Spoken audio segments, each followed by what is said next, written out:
حضور صلی اللہ علیہ وسلم کا حضرت عثمان بن عفان کو دعوت دینا۔ حضرت عمر بن عثمان کہتے ہیں کہ حضرت عثمان رضی اللہ تعالیٰ عنہ نے فرمایا، میں اپنی خالہ زاد بنت عبد المطلب کے پاس ان کی بیمار پرسی کے لیے گیا۔ کچھ دیر بعد حضور صلی اللہ علیہ وسلم وہاں تشریف لے آئے۔ میں آپ کو غور سے دیکھنے لگا اور آپ کی نبوت کا تھوڑا بہت تذکرہ ان دنوں میں ہو چکا تھا۔ آپ نے میری طرف متوجہ ہو کر فرمایا، اے عثمان، تمہیں کیا ہوا؟ مجھے غور سے دیکھ رہے ہو؟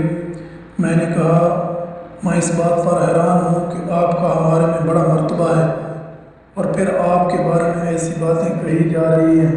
اس پر آپ نے فرمایا، لا الہ الا اللہ، اللہ گواہ ہے کہ میں یہ سن کر کانپ گیا۔ پھر آپ نے یہ آیت تلاوت فرمائی جس کا ترجمہ یہ ہے، اور آسمان میں ہے روزی تمہاری اور جو تم سے وعدہ کیا گیا، سو قسم ہے رب آسمان کی اور زمین کی، یہ بات تحقیق ہے جیسے تم بولتے ہو۔ پھر حضور صلی اللہ علیہ وسلم کھڑے ہوئے اور باہر تشریف لے گئے۔